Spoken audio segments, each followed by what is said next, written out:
صبر کا، شکر کا، قناعت کا، رجوع اللہ کا سبق دیتے ہیں. اصل موضوع ہی ان کا ہے. لیکن اب چونکہ صوفیاء کی جماعت میں وہ لوگ اللہ ماشاءاللہ خال خال رہ گئے، اور پھر یہ کہ بیٹھ گئے تعویذ دھاگے دینے والے، زاغوں کے تصرف میں، عقابوں کے نشے من. نتیجہ اس کا بڑا خطرناک برآمد ہوتا ہے. مضبوط فکریں، کبھی آپ اس روایت کو دیکھیں اور یاد کر لیں نا تو یہ بڑا نفع دیتی ہے. نبی کریم علیہ السلام نے حضرت عبداللہ ابن عباس رضی اللہ تعالیٰ عنہ سے فرمایا، عبداللہ، ساری دنیا مل کے تیرا بھلا کرنا چاہے کر نہیں سکتی جب تک رب نہ چاہے. اور فرمایا سارے دنیا دار مل کے تیرا کچھ بگاڑنا چاہیں بگاڑ نہیں سکتے جب تک رب نہ چھوڑ دے بیٹا آپ، جب تک اللہ نہ چاہے. تو پھر رجوع تو اللہ کی جانب کرنا چاہیے. نبی اکرم صلی اللہ تعالی علیہ وسلم نے اپنی امت کو توانائی اس بات سے دی کہ اللہ ہمارے ساتھ ہے. آپ دیکھیے فکری تندرستی کتنی زیادہ ہے کہ 1000 کے مقابلے میں 313 لوگ ہیں. نہ اسلحہ پورا ہے، نہ گھوڑے پورے ہیں، نہ خوراک پوری ہے، لیکن وہ میدانوں میں اس طرح لڑے ہیں کہ 1000 کو بھاگنے پر مجبور کر دیا. وہ ابو جہل نے جب کہا نا جاسوسوں سے کہ جاؤ پتہ کر کے آؤ، تو انہوں نے آ کے کہا وہ تو 313 لوگ ہیں، بچے بھی ہیں، بوڑھے بھی ہیں، چیز کوئی نہیں پاس. تو ابو جہل کہنے لگا پھر تو انہیں گھوڑوں کی پشتوں پر باندھ کے مکے لے جائیں گے، وہاں جا کے دیکھیں گے کیا کرنا ہے. تو جاسوس کہنے لگا سردار اگلی بات بھی سننا، ہے تو 313 لیکن جان ہتھیلی پہ رکھ کے آئے. جس کے خیمے کے پاس سے گزرے ہیں شہادت کی دعا مانگتے دیکھا ہے. ان کی آنکھوں سے چمکتی ہوئی روشنی اور ان کے لفظوں سے پھوٹتا ہوا ولولہ اور ان کی آوازوں سے نکلتا ہوا دبدبا کسی جگہ بھی انہیں کمزور نہیں ہونے دیتا. ان کے اندر کہیں بھی کوئی کمزوری نہیں آنے دیتا. غریبی کا نام لے کے سارا دن پریشان ہونا، غریبی کا نام لے کے اپنے آپ کو مظلوم ثابت کر کے لوگوں کو مدد پر اکسانا بندہ مومن کا یہ طریقہ نہیں ہے. اپنی توجہ اللہ کی جانب کرے، نبی رحمت علیہ السلام کی بارگاہ میں استغاثہ پیش کرے. لیکن دنیا داروں کو مائل کرنا، لوگوں کی جیبوں کی طرف دیکھنا، یہ مومن کی شان گردن کو جھکا دیتا ہے. خیرات کا پتھر جہاں میں مانگنے والوں کے سر کبھی اونچے نہیں ہوتے، اور غیرت ہے بڑی چیز جہانے تگو دو میں. بھائی آپ طاقتور بنے. دیکھیں نا ایک نوجوان نے آ کے حضور کی بارگاہ عالی مرتبت میں عرض کیا تھا، یا رسول اللہ صلی اللہ علیہ وسلم غریب ہوں کچھ دیجئے. تو حضرت جابر بن عبداللہ رضی اللہ تعالیٰ عنہ فرماتے ہیں ہم نے حضور سے بڑا کچھ سنا، یہ لفظ نہیں، لفظ لا، یعنی میرے پاس نہیں ہے، یہ ہم نے حضور سے سنا ہی نہیں. ایسا کوئی محبوب کہیں ہوگا نہ کہیں ہے، بیٹھا ہے چٹائی پہ مگر عرش نشیں ہے، اور ملتا نہیں کونین کو کیا کیا تیرے در سے، بس ایک لفظ نہیں ہے جو تیرے لب پہ نہیں ہے. اور یہ فاضل بریلوی رحمت اللہ علیہ کا انداز بھی دیکھیے، کہتے ہیں واہ کیا جود و کرم ہے شہ بتہا تیرا. اور یہ ذرا دیکھیے شعری ذوق دیکھیے، واہ کیا جود و کرم ہے شہ بتہا تیرا، نہیں سنتا ہی نہیں. نہیں کیا انداز ہے. اب یہ کیسی زبان ہے اور کیسا یہ محاورے کا استعمال ہے جو شعری ذوق رکھتے ہیں وہ سمجھیں. کہتے ہیں نہیں سنتا ہی نہیں. کون؟ مانگنے والا تیرا. یا رسول اللہ آپ سے مانگنے والا نہیں سنتا، حضور عطا کرتے. اور ایک جگہ پہ فرماتے ہیں میرے کریم سے گر قطرہ کسی نے مانگا، دریا بہا دیے ہیں دربے بہا دیے ہیں. حضور تو دیتے، پر نوجوان نے جب آ کے عرض کی نا یا رسول اللہ صلی اللہ علیہ وسلم کچھ دیجئے، وہ جوان ہو، چڑھتی جوانی ہو، اور پھر وہ سوال کرے. ہمارے ساتھ ایک دوست پڑھا کرتا تھا، یہ 3 مہینے کی چھٹیاں ہوتی تھی تو وہ مستریوں کے ساتھ مزدور لگ جاتا. ہم نے اسے کہا یار تو مطلب 9th 10th کے اندر مزدوری کرنے جانا, تو کہندا سی یار میں قد میرا ایڈا بڑا ہے, ان ابا جی کو مانگ دیا شرم آؤندی. یہ سوچ نوجوانوں میں پیدا ہونی ضروری ہے. اب میں ابا جی سے مانگوں, مجھے تو دینا چاہیے. اس نے آ کے عرض کی یا رسول اللہ صلی اللہ علیہ وسلم کچھ دیجئے, تو حضور فرمانے لگے تیرے پاس کچھ بھی نہیں. اس نے کہا ایک پیالہ ہے میرے پاس گھر میں اور ایک کمبل ہے. اتنا غریب بندہ ہے کوئی محفل میں جس کے گھر میں ایک ہی پیالہ ہو, ایک ہی کمبل ہو؟ کوئی بھی نہیں اتنے بڑے مجمع میں. لیکن اگر کوئی ہماری غریبی کا رونا پوچھے تو میرا خیال ہے ہر تیسرا بندہ دوسرا بندہ غریب ہے, اور بڑا ہی غریب ہے. ایک پیالہ ایک کمبل. کریم نے فرمایا لے کے آؤ. وہ لائے تو محبوب فرمانے لگے کون خریدے گا؟ ایک نے کا 1 دینار, ایک نے کا 2 دینار. محبوب نے بولی لگوا دی, 2 دینار کا بیچ دیا. فرمایا جا 1 دینار کی روٹی لے جا. یہ نوجوانوں کو فکر دی کہ وہ انویسٹمنٹ میں تم نے ذات سے اپنے گھر سے لینی ہے.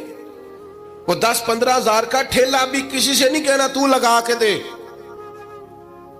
جاؤ 1 دینار کا کھانا لے جاؤ, 1 دینار کا کلاڑا خرید کے لاؤ. صحابہ فرماتے ہیں وہ کلاڑا لایا, پر نصیب دیکھو اس کلاڑے میں دستہ نبی کریم نے اپنے دستے مبارک سے لگایا.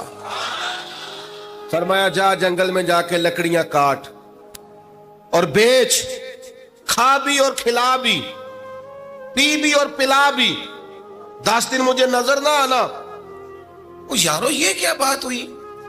مایوس رہنا, کمزور رہنا, فلانے نے میرے ساتھ تعاون نہیں کیا تو میں پیچھے رہ گیا, فلانے نے ہاتھ نہیں پکڑا. تو اپنی دنیا آپ پیدا کر, اگر زندوں میں خود جد و جہد کر, میدان میں اتر, ہمت کر.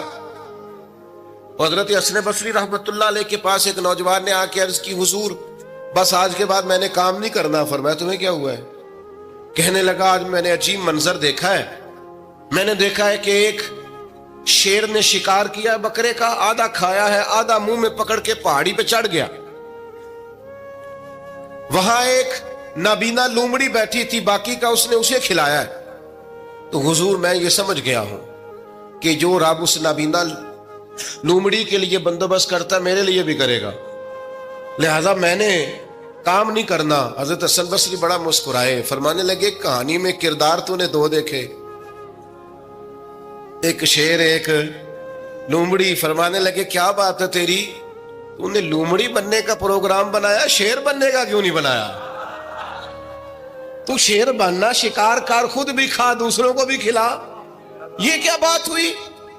امت کے جوان فائلیں لیے دفتروں کے چکر لگاتے اور اپنی بغل میں کاغذات لیے امبیسیوں کے پھیرے کاٹتے اور ایجنٹوں سے سوال کرتے کہ مجھے ملک سے باہر جانا ہے, کیا طریقہ ہے؟ یہاں رہ کے بھی محنت ہو سکتی ہے, اپنی مٹی پہ چلنے کا سلیقہ سیکھو. سنگ مرمر پہ چلو گے تو پھسل جاؤ گے. دوستو سنو, میرے کریم نے فرمایا جا لکڑیاں. ایک پیشہ برا ہے میرے بھائیوں, ایک پیشہ, وہ ہے کسی کے آگے ہاتھ پھیلانا. باقی دنیا میں کوئی پیشہ برا جو ٹھیلا لگاتا ہے اور مالٹے بیچتا ہے اور سیب بیچتا ہے, بڑا عزت والا آدمی. یہ شارٹ کٹ چھوڑ دو, دوسروں پہ بھروسہ کرنا چھوڑ دو. وہ شاعر ایک بیٹھا تھا نا, شاعر مجھ سے ناراض نہ ہو جائیں, تو کئی دفعہ وہ شعر و شاعری میں بھی ان کی حالت بڑی خستہ ہو جاتی ہے. جن دنوں لوگ پتلے کپڑے پہنتے ہیں, بعض شاعروں نے ان دنوں میں بھی موٹی چادر لی ہوئی ہوتی ہے. تو ایک جگہ بیچارہ بیٹھا تھا کونے میں, اللہ ماشاءاللہ سب کی بات نہیں, تو حالت ایسی خستہ تھی. ایک بندہ 5 روپے پھینک گیا, تو تھا خوددار, بڑی تکلیف کو اٹھا اپنے پیسے. تو اس نے کہا آپ کی حالت بتا رہی ہے, آپ کو ضرورت ہے. اس نے کہا ضرورت پڑی تو اللہ رسول سے مانگوں گا, تیرے سے کیوں مانگوں گا؟ شعر بڑا قیمتی کہا. اس نے کہا یہ آرزوئے کرم اور میں آپ سے کروں, یہ آرزوئے کرم اور میں آپ سے کروں, یہ بھیک اس کو دیجئے جس کا خدا نہ ہو.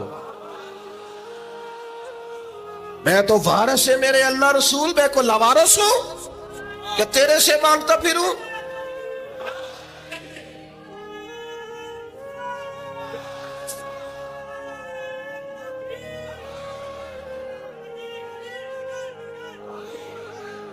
ماشاءاللہ ماشاء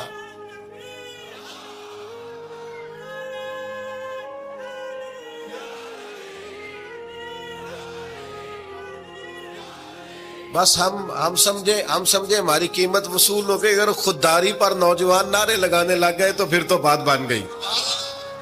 لگتا ہے محنت کا ارادہ بن گیا ہے. انشاءاللہ تعالی کشکول ٹوٹنے کا ٹائم آ گیا ہے. کرم کی برکھا برسے گی. یہی ملت کا جوان قیادت کرے گا. اور یاد رکھنا ہمیشہ قیادتیں غریبوں کے بچوں نے کی ہیں. جنہوں نے آدھی قیمت پہ کتابیں لے کے پڑھی ہیں, بڑی ڈگریاں انہوں نے حاصل کی ہیں. یہ کمزور نہ پڑھو. نبی پاک داعیہ اللہ ہے, حضور نے جگایا ہے. 15 دن نظر نہ آنا, مزدوری کر. وہ نوجوان 15 دنوں کے بعد آیا. اب تیرا حال کیا ہے؟ اس نے کہا حضور پہلے ایک پیالہ تھا نا, اب سارے گھر کے برتن بن گئے. پہلے ایک بستر تھا, اب سارے گھر کے بستر. اور نوجوانوں, ہم نے سہارا بننا ہے. ماں سے کہنا ہے اب تو نے آنسو نہیں بہانے, تیرا پتر بڑا ہو گیا ہے. بہن سے کہنا ہے اب تو کبھی پریشان نہیں ہوگی, تیرا بھائی بڑا ہو گیا ہے. بوڑھے باپ کے پاس بیٹھ کے کہنا ابا جی بس اب آنسو پوچھ دو, آج کے بعد پریشان نہیں ہونا, پتر جوان ہے. اپنی بیوی سے بچوں سے کہنا کہ کسی خواہشات پوری کرنے کے لیے تمہیں دیر تک انتظار نہیں کرنا پڑے گا, ہم میدان میں ہیں. بس اپنی مٹی پہ چلنے کا سلیقہ سیکھو. سنگ مرمر پہ چلو گے تو پھسل جاؤ گے. نبی پاک نے محنت کو سپورٹ کیا ہے, مشقت کو سپورٹ کیا. حضور علیہ السلام نے فرمایا سب سے بہترین کمائی وہ ہے جو تو اپنے 2 ہاتھوں سے محنت کر کے کھاتا ہے. فرمایا اللہ کے نبی حضرت داؤد علیہ السلام محنت کر کے کمایا کرتے. سنگیوں کام کرنا. اور دوسری بات بھروسہ اللہ رسول پہ. بھروسہ, ادھر دیکھو میری طرف. دنیا داروں سے امیدیں لگا لیتے ہو بہت زیادہ, تو دنیا دار بندے بیچارے کمزور ہوتے ہیں. جی یہ الیکشن کے دن تھے, گزشتہ سے پیوستہ الیکشن جو گزرا ہے, تو میرا ایک پیار والا دوست بھی ایک ایم کے امیدوار کا بڑا ووٹر سپورٹر تھا. یہاں اس نے اس کا بیج فوٹو والا لگایا ہوا تھا. میں رات کو دیر سے جلسے سے لوٹ رہا تھا تو وہ کھڑا تھا باہر, اور اندر امیدوار صاحب تقریر کر رہے تھے. میں نے کہا ادھر آ. وہ آ گیا. میں نے کہا تو بڑا ووٹر سپورٹر ہے, جا تقریر سن جا کے. تیرا لیڈر تقریر کر رہا ہے, تو باہر گھوم رہا ہے. کہندا ہے پیر صاحب جھوٹ پہ ماردا جے سارے, جھوٹ بول رہا ہے, کرنا کرانا کچھ نہیں. تو میں کہ یار جی ایڈے پکے ووٹر سپورٹر نو بھی پتا ہے کہ جھوٹ پہ ماردا ہے, تو ہم تو ویسے ہی سپورٹر نہیں ہیں. ہم نے تو کی محبت تو سیاست کا چلن چھوڑ دیا. ہم اگر عشق نہ کرتے تو حکومت کرتے. او بھائی, جب پکے ووٹر سپورٹروں کو امیدیں نہیں ہیں تو آپ کن سے امیدیں لگائے بیٹھے ہیں؟ آپ جدوجہد کریں, اور امیدیں اللہ رسول سے. نبی پاک علیہ السلام نے فرمایا جو رب پہ بھروسہ کرے گا اللہ کی رحمت اس کی کفایت کرے گی. وَإِن يَتَوَكَّلْ عَلَى اللَّهِ فَهُوَ حَسْبُهُ, وہ اللہ پہ بھروسہ کرے گا اللہ اس کے لیے کافی ہو جائے گا. ادھر دیکھو یار موبائلوں والے دوستوں, بات سنو. گھبراہٹ نہیں, ٹینشن نہیں, انزائٹی نہیں, ڈپریشن نہیں. مومن اور ڈپریشن, مومن اور انزائٹی, مومن اور ٹینشن. او جی مجھے پتہ نہیں مجھے کیا ہو رہا ہے, جی مجھے خوف آتا ہے. آپ کو خوف آتا ہے مومن ہو کے؟ آپ کو یہ کرونا کے دن تھے تو مجھے لے گئے ایک سرکاری ہاسپٹل میں, آپ کچھ یہاں بات کریں, لوگوں کو حوصلہ دیں. تو ایک ڈاکٹر صاحب مجھ سے کہنے لگے جی مجھے نہ تنگ جگہ بڑی گھٹن ہوتی ہے, تو موت سے بڑا ڈر آتا ہے, قبر تو بڑی تنگ ہوتی ہے. میں نے کہا ڈاکٹر صاحب کچھ بھی. کہنے لگے سانس ہی نہیں آتا, چاروں جانب سے بند ہے. تو میں نے کہا بچہ بھی تو ماں کے پیٹ میں سانس لیتا ہے نا. آپ نے تو سبحان اللہ کہا. وہ ڈاکٹر تھے, انہوں نے نہیں کہا. وہ کہنے لگی جو تے اماں لیندی صاحب. ہنستے نہیں جی, باتیں ہنسنے کو نہیں سنا رہا, میں فکری باتیں کر رہا ہوں. کہا وہ تو اماں آکسیجن لیتی ہے تو بچے کو جاتی ہے. تو میں نے کہا چلے ڈاکٹر صاحب وہ جو انڈے سے بچہ نکلتا ہے اس کے تو چاروں جانوں کوئی صورت نہیں ہوتی سانس کی. تو مجھے کہنے لگے آپ کہنا کیا چاہتے ہیں؟ میں نے کہا میں یہ کہنا چاہتا ہوں قبر کی 2 حالتیں ہیں. قبر دوزخ کے گڑھوں میں سے گڑھا بھی ہے, اور جنت کے باغوں میں سے باغ بھی ہے.